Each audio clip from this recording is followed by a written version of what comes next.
My name is Serena. I am 30 years old. I never imagined that one simple decision could transform my entire world, but that's exactly what happened. I grew up in a peaceful little village surrounded by lush fields and ancient oak trees.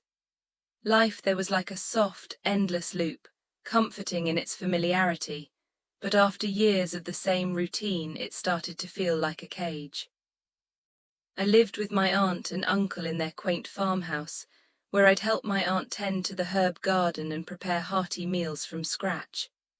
In the evenings, I'd sit with my uncle by the fireplace, listening to his tales of the old wars or flipping through faded photo albums.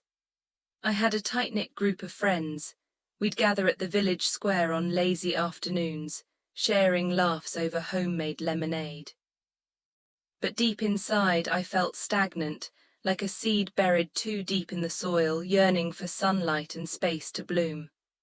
I craved change, a chance to discover who I could become beyond the village boundaries.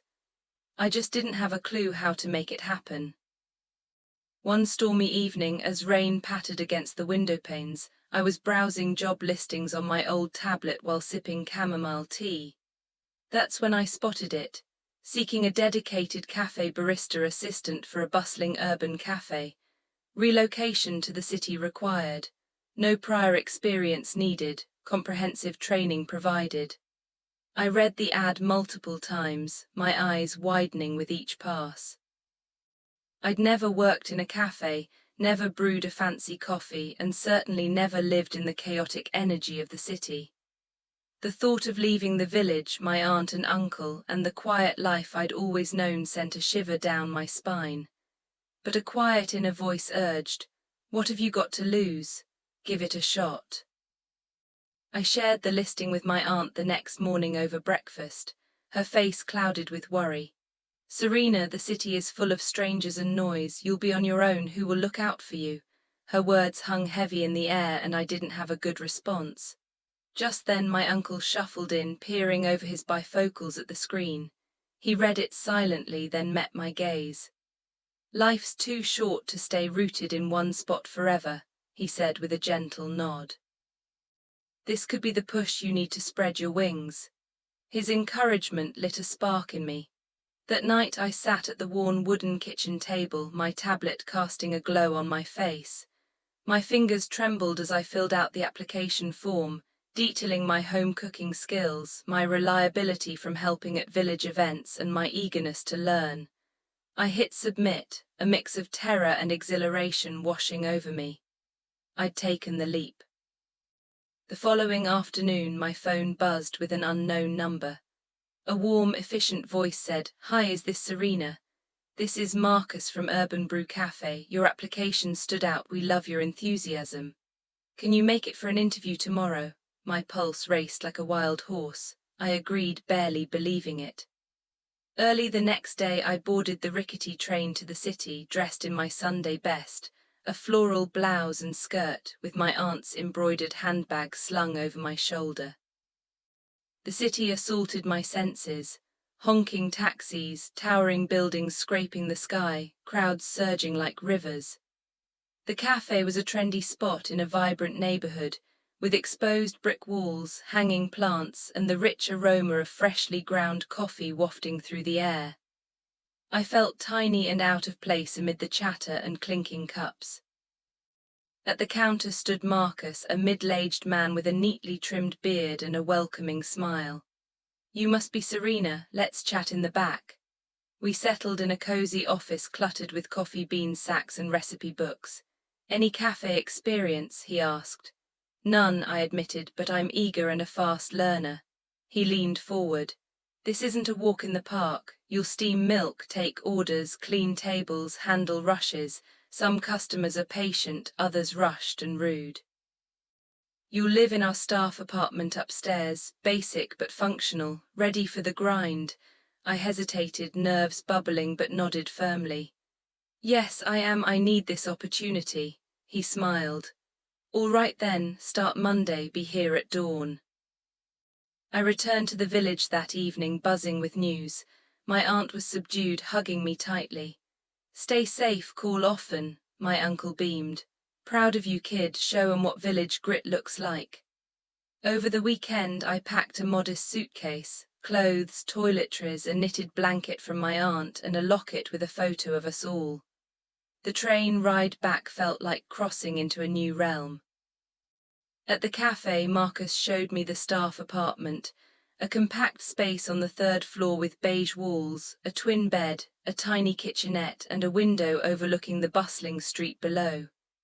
I unpacked slowly, the silence amplifying my isolation. Was this a mistake? Marcus handed me a green apron and a laminated duty list. Mornings, prep pastries and brews. Afternoons, serve customers, bus tables. Evenings, close up inventory. Occasional late shifts for events. Rules, no distractions during rushes. Greet everyone with warmth, got it, I affirmed, though doubt gnawed at me.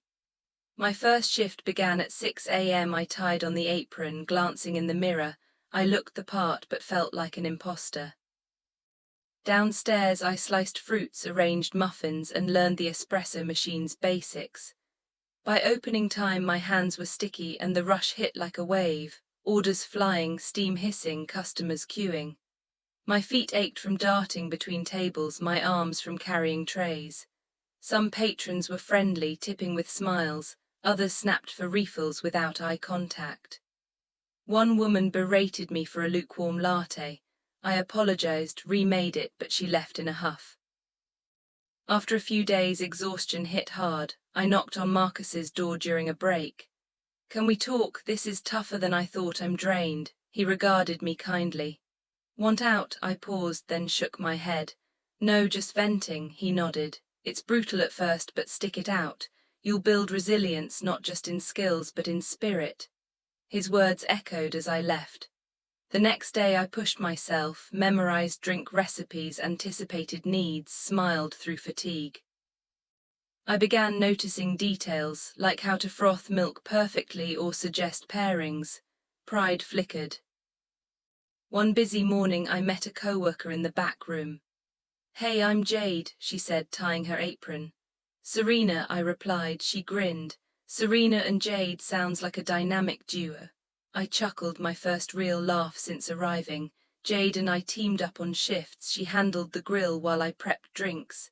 She shared her story, moved from a rural area 5 years ago, terrified at first but now thriving.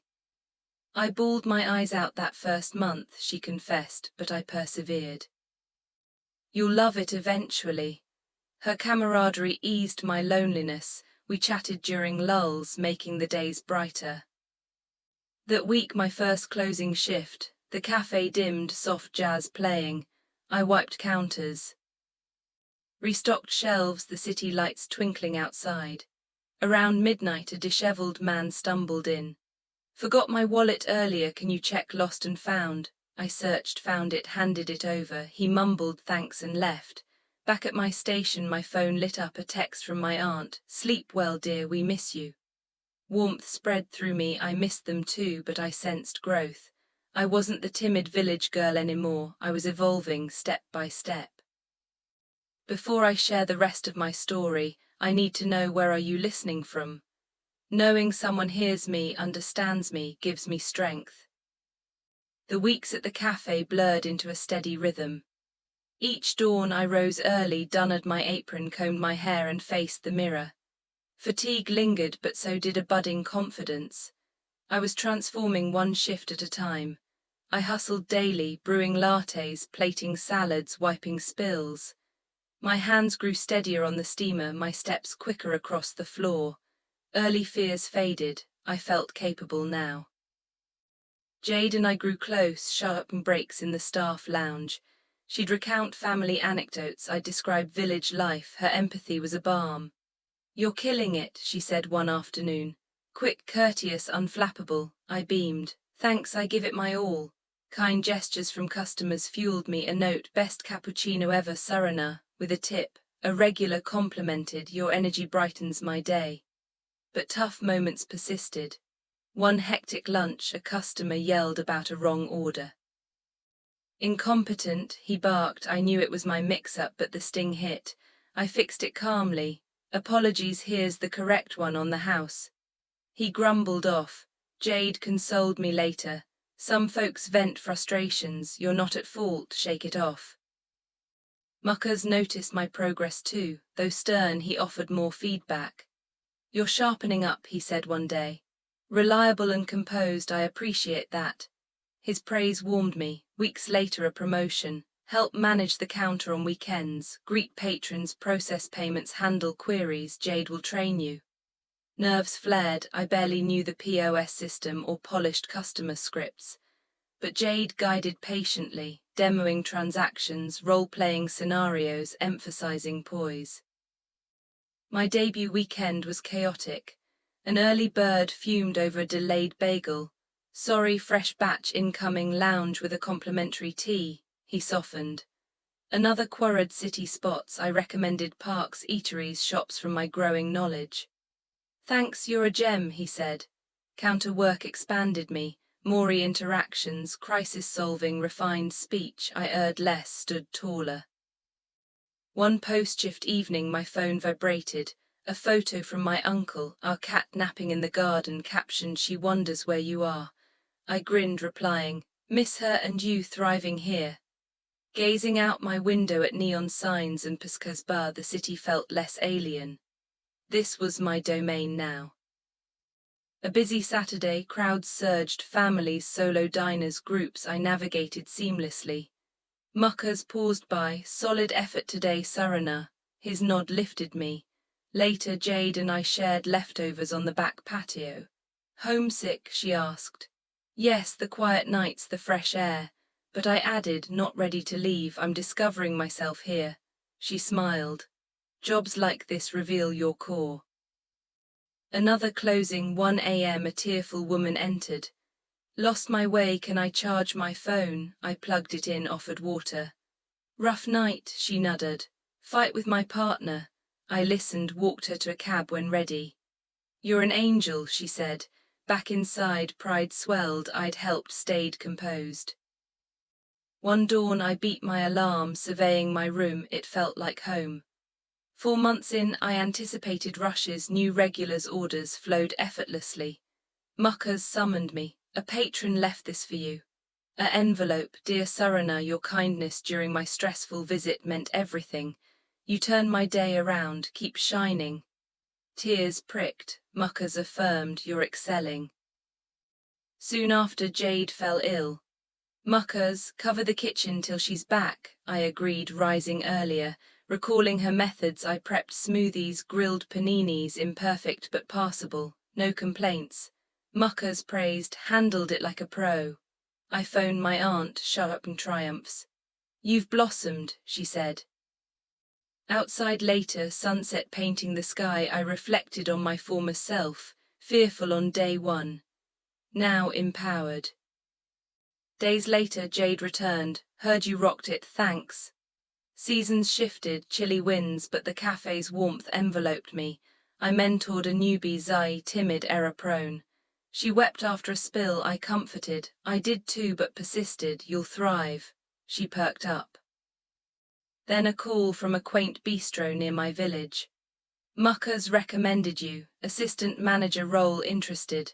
Heart racing, a leadership spot close to home. I confided in Muckers, torn, this place shaped me, but family calls. You're prepared, go for it. Tears flowed. Thanks. The following week I packed, folding my apron reverently, strolling the cafe one last time. Hugged Jade tightly, visit soon. Muckers gifted a mug inscribed, you didn't just brew coffee here, you brewed your future. I boarded the train, unafraid, gazing out, returning changed, ready for what's next. We all face challenges, but stories like this remind us we're not alone. Thank you for watching. Subscribe for more inspiring tales.